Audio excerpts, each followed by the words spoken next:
En une semaine, un État sahélien fragile a suspendu toute compétition politique par un seul décret brutal, présenté comme une reconstruction nécessaire. Ce geste renverse une règle jugée intouchable et oblige partenaires, voisins et citoyens à revoir leurs certitudes établies. Que signifie ce basculement pour ceux qui regardent de loin? Lorsque Ibrahim Traoré affirme que l'unité doit précéder la pluralité et que la sécurité prime sur le rituel électoral. Ce qui s'est produit ensuite a déplacé les lignes du pouvoir africain et ouvert une séquence dont les conséquences dépassent largement cet instant. Vous êtes sur le point d'entendre une lecture que beaucoup évitent, non par manque d'information, mais par confort et prudence intellectuelle. Elle permet de comprendre ce qui se joue réellement derrière une décision qui, à première vue, semble n'être qu'un acte d'autorité de plus dans une région sous tension. Et ceci n'est pas une analyse destinée à être écoutée distraitement. Si vous vous arrêtez ici, vous risquez de réduire cet événement à une opposition simpliste entre autoritarisme et démocratie, sans voir les mécanismes plus profonds à l'œuvre. Vous manquerez la manière dont une crise sécuritaire, une fatigue collective et une perte de confiance ont convergé pour rendre ce choix possible, voire acceptable, aux yeux d'une partie de la population. Vous passerez aussi à côté des enjeux concrets qui se dessinent déjà pour l'avenir politique, institutionnel et social du pays concerné, du soir. En restant, vous allez acquérir une grille de lecture plus précise pour distinguer le discours officiel, les intérêts en jeu et les conséquences probables à moyen terme. Vous comprendrez pourquoi cette séquence ne concerne pas seulement un État, mais interroge plus largement la trajectoire politique de toute une région. Ignorer ces éléments, c'est accepter de regarder la surface sans jamais toucher au fond. La dissolution de l'ensemble des partis politiques n'a pas seulement modifié un cadre juridique, elle a supprimé d'un coup toute forme de concurrence organisée. En retirant ces structures, le pouvoir a changé la nature même du jeu politique, en passant d'un système imparfait à un espace entièrement centralisé. Un chiffre suffit à mesurer l'ampleur du geste. Plus de 100 partis légalement enregistrés ont cessé d'exister en une seule décision. Ce nombre ne dit pas tout de leur efficacité réelle, mais il montre la brutalité du basculement et la vitesse à laquelle un paysage politique entier a été effacé. Pour comprendre comment on en est arrivé là, il faut revenir au point de départ. Depuis plusieurs années, l'État faisait face à une dégradation continue de la sécurité, à une perte de contrôle territorial et à une défiance croissante envers les élites civiles. Les élections se succédaient, mais les résultats concrets restaient limités pour une population confrontée à l'insécurité quotidienne. Peu à peu, les partis ont été perçus non comme des instruments de représentation, mais comme des structures éloignées des réalités vécues. Concentrés sur leurs rivalités internes, c'est dans ce contexte que Ibrahim Traoré est apparu comme une figure de rupture, portée moins par un programme partisan que par une promesse d'efficacité et de restauration de l'autorité de l'État.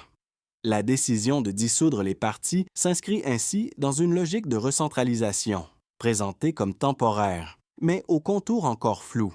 Elle vise à éliminer ce qui est décrit comme des sources de division, au profit d'une unité nationale jugée indispensable face à la crise. Les premiers touchés par cette mesure sont les acteurs politiques eux-mêmes, privés de toute existence légale, mais aussi les citoyens qui se retrouvent sans canaux formels de contestation ou de médiation. Ce déplacement crée une situation inédite.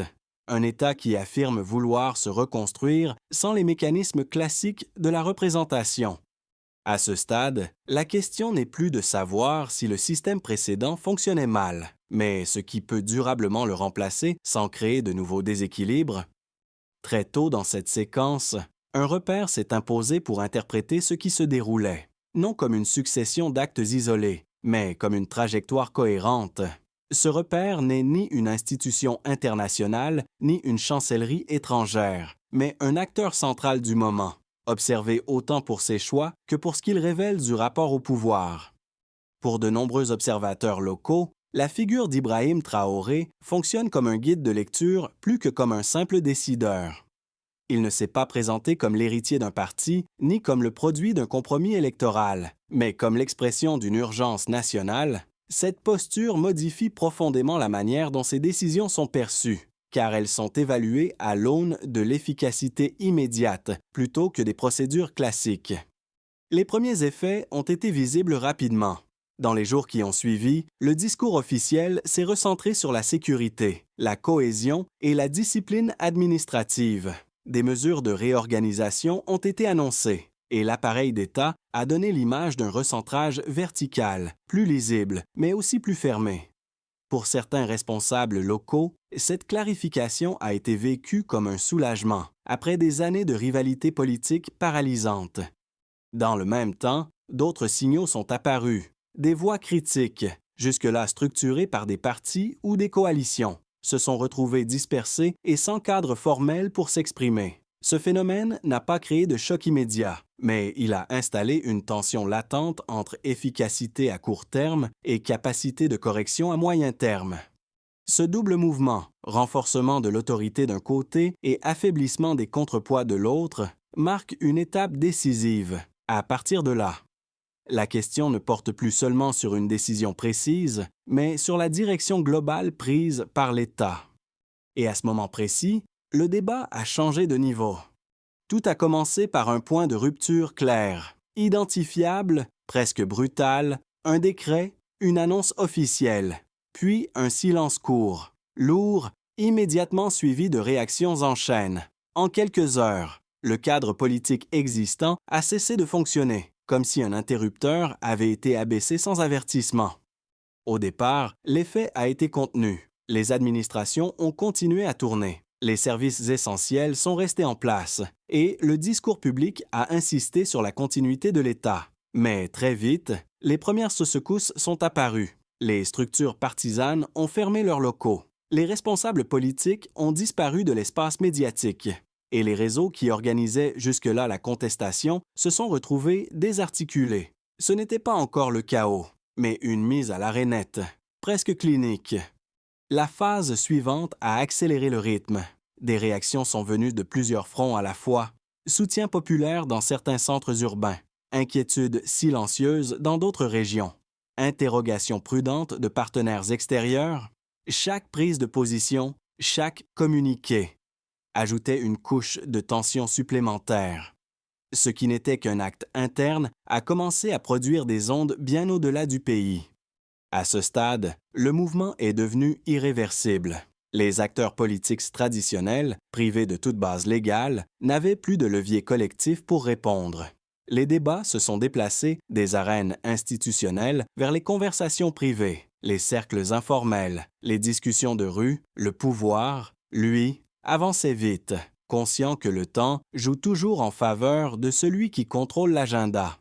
C'est dans cette phase que le rôle d'Ibrahim Traoré s'est consolidé, non pas par de nouveaux discours spectaculaires, mais par l'absence de recul, aucune annonce de suspension temporaire, aucun calendrier précis de retour à la normale. Cette fermeté a renforcé chez ses partisans l'idée d'un cap assumé. Chez ses critiques, elle a fait naître la crainte d'un glissement progressif, difficile à enrayer une fois engagé.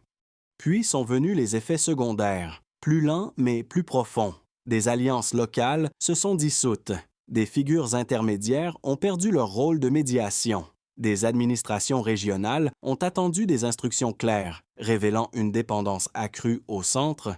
Ce n'était plus seulement une crise politique, mais une recomposition silencieuse des équilibres internes. La phase de rémanence s'est installée ensuite, moins visible, mais plus lourde. Les habitudes ont commencé à changer. Les décisions ont suivi des circuits plus courts. Les désaccords se sont exprimés avec plus de retenue. Rien n'indiquait un effondrement, mais tout suggérait un durcissement progressif des marges de manœuvre. Ce qui avait été présenté comme une réponse exceptionnelle à une situation exceptionnelle s'inscrivait désormais dans la durée. À ce moment-là, une chose est devenue évidente. Même si le système précédent était défaillant, ce qui le remplaçait n'était plus une simple transition technique.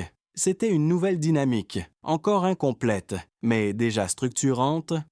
Et lorsque les premières conséquences durables ont commencé à apparaître, la question n'était plus de savoir comment on en était arrivé là, mais ce que cette trajectoire produisait concrètement. Avant d'entrer dans les chiffres, un déplacement s'impose. Jusqu'ici, le débat a été dominé par des arguments politiques et symboliques. À ce stade, il devient nécessaire de passer d'une lecture qualitative à une évaluation plus mesurable, afin de comprendre l'ampleur réelle de ce qui est en train de se jouer. Un premier indicateur donne l'échelle du problème initial que le pouvoir affirme vouloir corriger. Avant la dissolution, le pays comptait plus de 100 partis politiques officiellement enregistrés. Ce chiffre révèle moins une vitalité démocratique qu'un éclatement extrême du paysage politique, rendant toute coordination durable presque impossible. Il traduit un système fragmenté où la concurrence existait sans produire de gouvernance efficace ni de confiance collective. Le deuxième indicateur concerne le temps, entre l'annonce officielle et l'entrée en vigueur effective de la mesure. Moins d'une semaine s'est écoulée. Cette rapidité montre que la décision n'était pas improvisée, mais préparée en amont, et qu'elle visait à produire un choc immédiat plutôt qu'une transition progressive. En termes institutionnels, cela signifie que les mécanismes habituels d'adaptation, de négociation ou de contestation n'ont pas eu le temps d'opérer. Un troisième chiffre permet de mesurer l'arrière-plan sécuritaire qui sert de justification centrale. Sur plusieurs années, des zones entières du territoire ont échappé au contrôle effectif de l'État. Affectant directement des millions de personnes, ce volume humain, même sans précision statistique fine, suffit à comprendre pourquoi l'argument de l'urgence résonne fortement auprès d'une partie de la population. Pour ces citoyens, la question prioritaire n'était plus la pluralité politique, mais la capacité de l'État à garantir un minimum de sécurité et de continuité. Un autre élément quantifiable réside dans la structure même de la décision. La dissolution ne s'est pas limitée aux organisations, mais s'est accompagnée du transfert de leurs biens à l'État. Ce basculement patrimonial représente un changement concret de rapport de force, car il prive instantanément les anciens partis de ressources matérielles, logistiques et financières. En pratique, cela rend toute reconstitution rapide extrêmement difficile, même en cas d'assouplissement futur. Enfin, il faut considérer l'impact humain indirect. Des milliers d'acteurs politiques, militants, employés administratifs et relais locaux se sont retrouvés sans cadre légal d'action du jour au lendemain. Ce nombre, rarement mis en avant, correspond à une perte massive de canaux d'expression structurés. Il ne s'agit pas seulement d'élites, mais de réseaux entiers qui jouaient un rôle d'intermédiation entre l'État et la société. Pris séparément, chacun de ces chiffres peut sembler abstrait. Mis ensemble, ils dessinent une réalité lourde. Ils montrent que la décision ne corrige pas un détail du système, mais en modifie simultanément la taille, la vitesse, la profondeur et les effets humains. Le débat n'est donc plus seulement normatif, mais structurel. À partir de là, une interrogation s'impose. Ces transformations mesurables renforcent-elles durablement la capacité de l'État ou créent-elles un déséquilibre dont le coût apparaîtra plus tard? À ce stade, ignorer les arguments opposés affaiblirait la compréhension de la situation. Une lecture honnête impose de présenter ces positions dans leur forme la plus solide, sans caricature, car elles structurent une part réelle du débat. Le premier argument avancé par les critiques est institutionnel. Dissoudre tous les partis, même dans un contexte de crise, supprime d'un coup les mécanismes organisés de contrôle du pouvoir. Selon cette lecture, un système politique peut être inefficace sans être supprimé entièrement. Il peut être réformé, rationalisé ou encadré plus strictement. La disparition totale des partis ne corrige pas leurs défauts. Elle élimine surtout les contrepoids. Le risque, disent-ils, n'est pas immédiat mais progressif, une concentration de décisions sans canaux formels de correction. Où l'erreur devient plus coûteuse parce qu'elle ne peut plus être contestée légalement. À cela s'ajoute un second argument, plus historique. De nombreux États ont justifié des mesures exceptionnelles par l'urgence sécuritaire ou l'unité nationale. Dans certains cas, ces choix ont stabilisé temporairement la situation, mais souvent, l'exception est devenue la norme. Les critiques rappellent que l'absence de calendrier clair et de garanties institutionnelles transforme une transition annoncée en état durable. Ce n'est pas l'intention initiale qui pose problème, mais la difficulté, une fois le pouvoir centralisé, de le redéployer sans conflit. Ces deux arguments méritent d'être pris au sérieux. Ils soulignent des risques réels et documentés. Toutefois, ils comportent aussi une limite majeure. Ils supposent l'existence préalable d'institutions capables de fonctionner correctement. Or, dans le cas présent, beaucoup de citoyens considéraient que ces institutions existaient surtout sur le papier. Les partis étaient nombreux, mais peu structurés. Les élections avaient lieu, mais n'enrayaient ni l'insécurité ni la défiance. La critique institutionnelle devient alors partiellement circulaire. Elle défend un cadre qui, dans la pratique, n'assurait plus ses fonctions fondamentales. Le point de bascule se situe ici. La question n'est pas de savoir si la suppression des partis est risquée, elle l'est. La question est de savoir si leur maintien, dans leur forme antérieure, constituait encore une garantie crédible de stabilité, de représentation et de protection pour la population. Placés côte à côte, ces arguments ne s'annulent pas. Ils révèlent une tension centrale, choisir entre un système imparfait mais familier, et une rupture qui promet l'efficacité tout en exposant à d'autres dangers. C'est dans cet espace étroit que se joue l'essentiel de la décision. Tout a basculé autrement que prévu. Ce qui change la lecture à ce point précis. Ce n'est pas une nouvelle annonce officielle, ni un revirement spectaculaire, mais un déplacement plus discret du centre de gravité. Jusqu'ici, la décision pouvait être lue comme un choix politique exceptionnel dans un contexte de crise. À partir de ce moment, elle commence à fonctionner comme un test de modèle. Observé bien au-delà des frontières nationales, ce basculement tient à un élément précis, l'absence de substitution immédiate. La disparition des partis n'a pas été accompagnée, dans l'immédiat, par la mise en place d'un cadre alternatif clair de participation ou de représentation. Ce vide n'est pas seulement institutionnel, il est symbolique.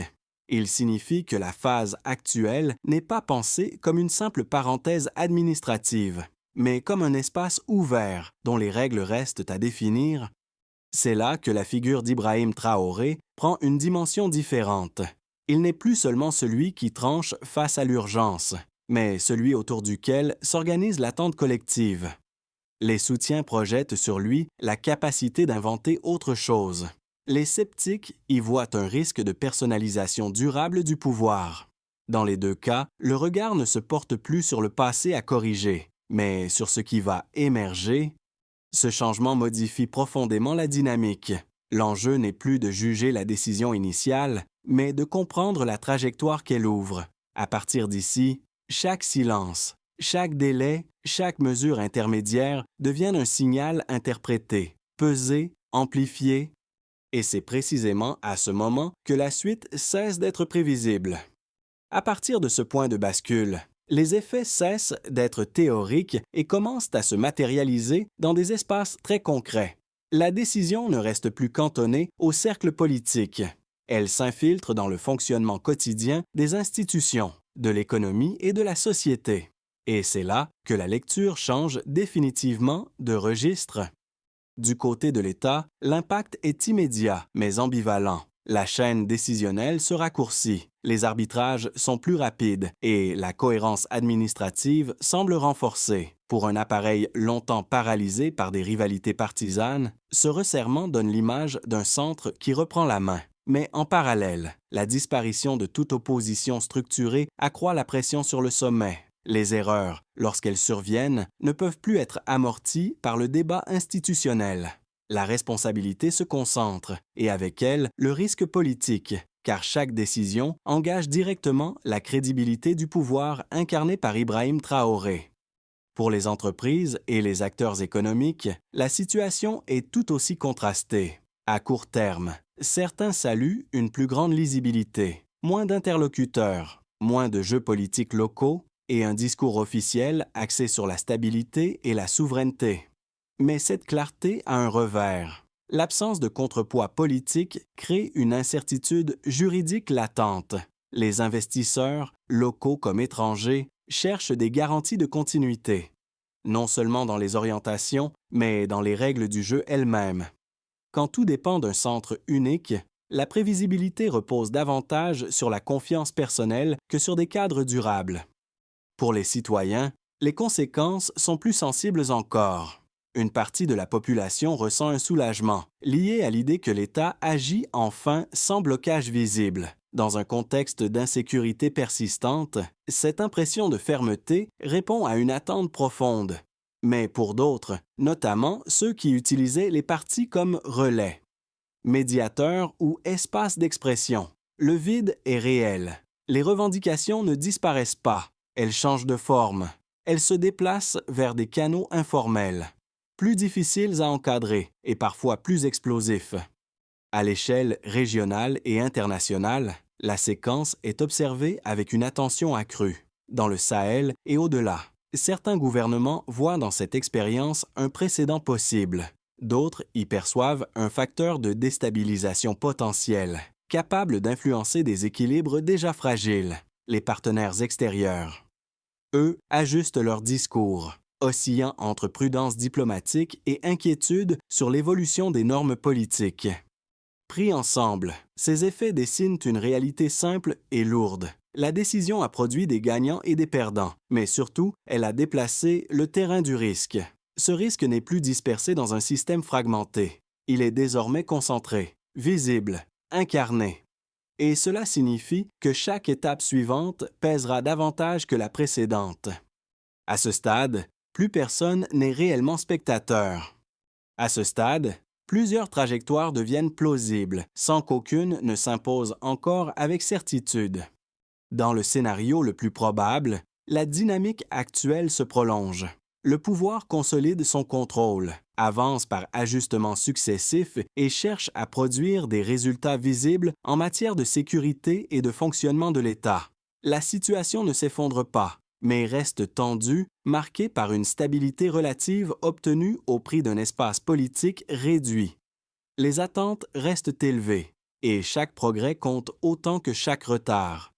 Dans un scénario plus optimiste, les autorités parviennent à transformer cette phase de centralisation en transition structurée. Des mécanismes alternatifs de participation émergent progressivement. Des institutions gagnent en autonomie réelle et un cadre clair se dessine pour l'après. La fermeté initiale sert alors de levier pour reconstruire un État plus cohérent. Capable de rouvrir l'espace politique sans revenir au chaos précédent, ce chemin est exigeant, mais il nourrit l'idée qu'une sortie par le haut est possible.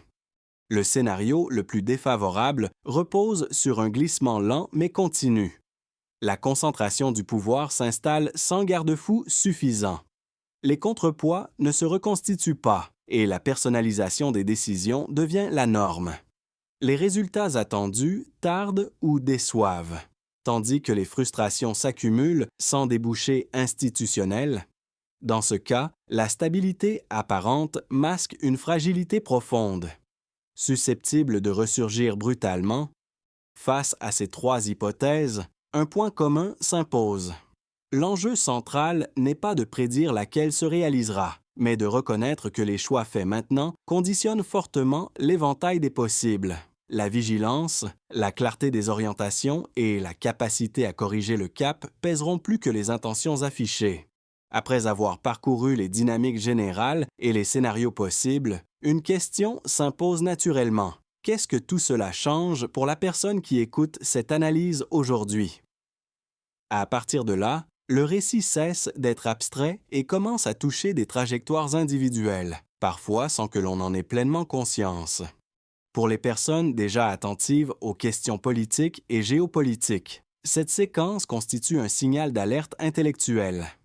Elle rappelle que les systèmes peuvent se transformer rapidement et que les repères familiers ne sont jamais garantis. Comprendre ces mutations offre un avantage réel, celui d'anticiper, de contextualiser l'information et de ne pas se laisser enfermer dans des lectures des simplistes ou émotionnelles. Mais cet avantage suppose une vigilance constante, car la situation évolue plus vite que les cadres d'analyse traditionnels. Pour celles et ceux qui se sentent affectés de manière indirecte, notamment par leur travail, leurs échanges économiques ou leur environnement régional. L'enjeu est différent. Les décisions politiques prises loin du quotidien peuvent, à moyen terme, modifier des conditions très concrètes, stabilité, perspectives économiques, circulation de l'information, même sans engagement direct, l'adaptation devient nécessaire, ne serait-ce que pour ajuster ses attentes et ses choix pratiques face à une réalité mouvante. Enfin, il y a ceux qui estiment que cette histoire ne les concerne pas. Cette distance est compréhensible, mais elle comporte un risque. Les transformations systémiques produisent qu'on a souvent leurs effets de façon différée, lorsqu'elles deviennent visibles dans la vie courante. Il est parfois trop tard pour les comprendre sereinement. Ne pas s'y intéresser aujourd'hui revient souvent à subir demain des changements que l'on n'a pas anticipés. Au fond, quelle que soit la position de départ, une chose demeure. Saisir le sens de cette séquence permet de rester acteur de sa propre lecture du monde, plutôt que simple spectateur des décisions des autres. À ce stade, il devient clair qu'aucune sortie de crise ne peut reposer uniquement sur des déclarations ou des intentions générales. Si cette séquence doit mener autre part qu'à une simple concentration durable du pouvoir, elle exige une trajectoire lisible, structurée et vérifiable. La question n'est donc plus seulement de savoir ce qui a été supprimé, mais ce qui doit être construit.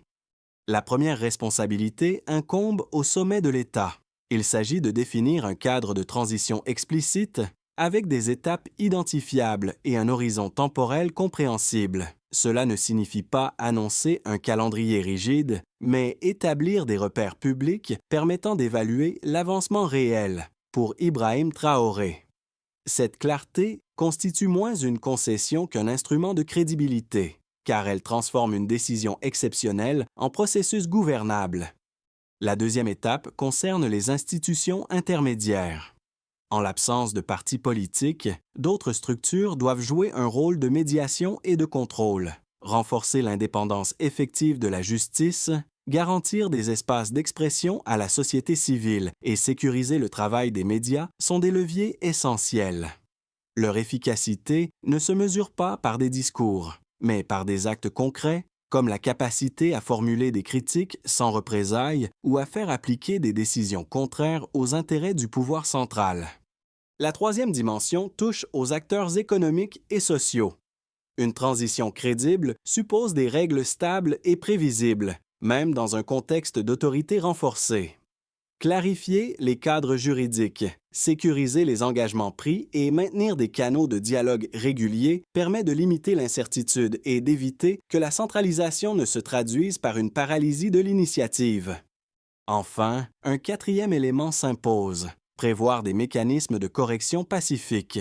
Tout système qui se veut durable doit intégrer la possibilité de l'erreur et de l'ajustement.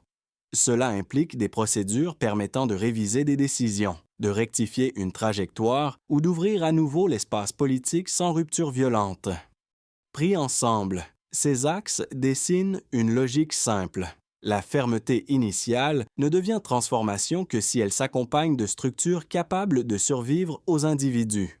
Sans cela, la transition risque de se figer en état permanent. Il est utile de revenir à l'image qui a servi de repère plus tôt, celle d'un pouvoir qui se voulait d'abord fonctionnel avant d'être idéologique. À ce moment précis, cette image revient chargée de tout ce qui a été traversé depuis le geste initial, la rupture, les effets concrets, les scénarios possibles, tout converge désormais vers une même interrogation de fond. En quelques semaines, la trajectoire a changé de dimension. Ce qui pouvait être perçu comme une décision exceptionnelle s'est transformé en expérience politique observée de près. Scrutée pour ce qu'elle dit du rapport entre urgence, autorité et avenir collectif. Dans ce parcours, Ibrahim Traoré n'apparaît plus seulement comme l'acteur d'un moment, mais comme le point autour duquel se cristallisent attentes, espoir et crainte. Le chemin parcouru montre une chose essentielle. Les sociétés ne jugent pas uniquement les choix, elles jugent ce qu'ils produisent dans le temps.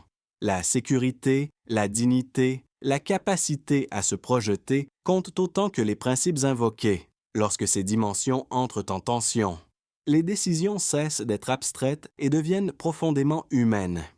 C'est ici que la séquence prend un sens plus large. Elle ne parle pas seulement d'un pays ou d'un dirigeant, mais d'une question universelle. Comment transformer une rupture en fondation, sans perdre la capacité de corriger, d'écouter et de transmettre? La réponse n'est pas écrite. Elle dépendra de ce qui sera construit, accepté et transmis au-delà de l'instant. Et c'est là que tout se joue réellement. Après ce parcours, il reste surtout une impression de gravité partagée. Ce que vous venez d'entendre n'impose pas une conclusion unique, ni une position à adopter. Il invite plutôt à reconnaître que cette séquence dépasse le cadre d'un simple débat politique et touche à des choix collectifs qui engagent l'avenir. Chacun reçoit cette histoire avec son propre regard. Façonné par son expérience, ses attentes et ses inquiétudes, certains y verront une tentative nécessaire de reprendre le contrôle. D'autres y percevront un risque qu'il faut surveiller de près. Ces lectures différentes ne s'excluent pas, elles coexistent. Et c'est précisément là que le dialogue devient essentiel. Si ce récit vous a semblé important, peut-être mérite-t-il d'être partagé avec d'autres, non pour convaincre, mais pour élargir la compréhension. Faire circuler une analyse, c'est parfois simplement offrir à quelqu'un de nouveaux outils pour penser par lui-même. La question qui reste ouverte est volontairement simple, mais profonde, selon vous. Quel est l'élément le plus décisif pour que cette trajectoire mène à une transformation durable plutôt qu'à une impasse? La discussion commence souvent exactement à cet endroit,